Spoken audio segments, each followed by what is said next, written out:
Sekarang saya akan melanjutkan untuk membacakan Anda sebuah buku dengan judul Six Thinking Hats, Kelola Rapat Lebih Baik dan Buat Keputusan Lebih Cepat, oleh Edward de Bono. Bab 11. Pemikiran Topi Merah. Tempat emosi dalam pemikiran. Apakah emosi mengeruhkan pikiran atau emosi bagian dari pikiran? Sampai batas mana emosi-emosi diperbolehkan? Bisakah orang-orang emosional menjadi pemikir yang baik?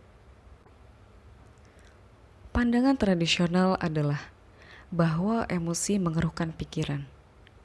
Pemikir yang baik diharapkan bersikap tenang dan tidak memihak, serta tidak terpengaruh oleh emosi. Pemikir yang baik diharapkan bersikap objektif dan mempertimbangkan fakta-fakta sebagaimana adanya, dan bukan kaitannya dengan kebutuhan emosional Anda.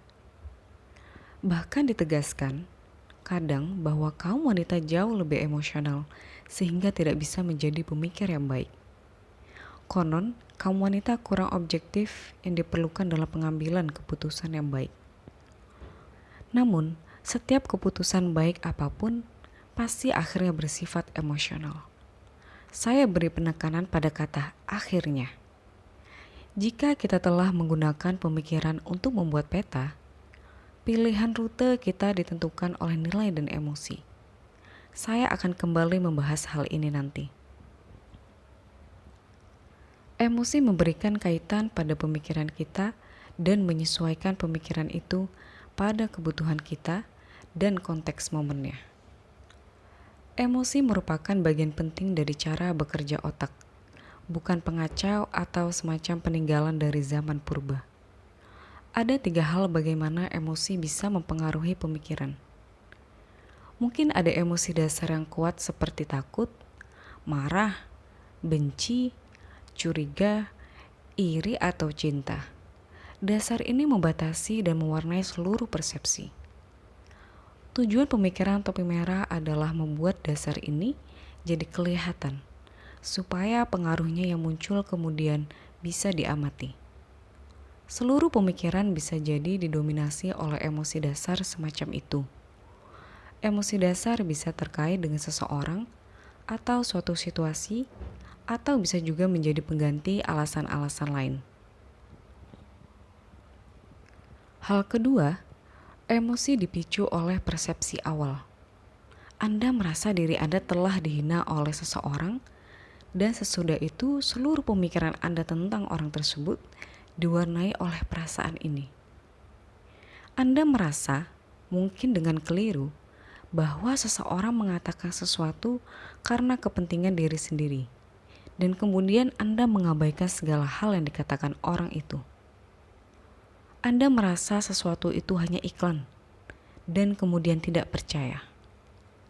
Kita cepat sekali membuat penilaian terburu-buru ini dan menjadi terperangkap dalam emosi yang keluar dari penilaian seperti itu. Pemikiran topi merah memberikan kita kesempatan untuk mengemukakan perasaan seperti itu secara langsung begitu perasaan itu muncul. Contoh, jika saya akan memakai topi merah saya akan mengatakan bahwa usulan Anda bisa dipandang sebagai cara mendorong kepentingan Anda sendiri daripada kepentingan perusahaan. Pemikiran topi merah saya mengatakan Anda ingin menentang merger untuk mempertahankan pekerjaan Anda, bukannya demi kepentingan para pemegang saham. Hal ketiga bagaimana emosi dapat mempengaruhi adalah setelah peta situasi telah dibuat. Peta semacam itu juga harus memasukkan emosi-emosi yang muncul karena pemikiran topi merah. Emosi termasuk kepentingan diri sendiri yang besar, lalu diutarakan untuk memilih rute di peta. Setiap keputusan memiliki dasar nilai. Kita bereaksi secara emosional terhadap nilai-nilai. Reaksi kita terhadap nilai kebebasan bersifat emosional, terutama jika kita selama ini kehilangan kebebasan.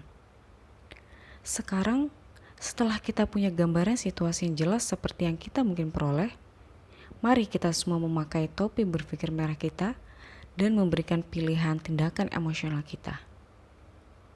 Dari kedua pilihan, meneruskan pemogokan atau negosiasi, saya lebih memilih yang pertama. Saya merasa waktunya tidaklah tepat untuk bernegosiasi. Kedua pihak sudah cukup merasa rugi sehingga tidak ingin menyerahkan apapun. Bagi mereka yang melihat nilai dari pengutaraan emosi yang diperlukan dalam memikirkan hal tertentu, idiom topi merah memberikan cara yang berguna untuk membenarkan emosi-emosi itu, sehingga emosi tersebut bisa ditempatkan di peta terakhir. Tetapi dapatkah pemikiran topi merah mengeluarkan emosi-emosi yang harus tetap disembunyikan? Contoh, saya menentang pengangkatannya karena saya iri padanya dan jabatan yang cepat naik. Akankah seseorang benar-benar mengungkapkan rasa ini seperti itu? Mungkin tidak, tetapi idiom topi merah memungkinkan cara untuk mengutarakannya. Contoh, saya akan memakai topi merah saya dan saya lalu akan mengatakan bahwa saya merasa tantangan atas kenaikan jabatan aneh mungkin sebagiannya karena rasa iri. Kemungkinan lain, saya akan bersembunyi di balik topi merah saya dan saya akan mengatakan bahwa saya menentang kenaikan jabatan aneh.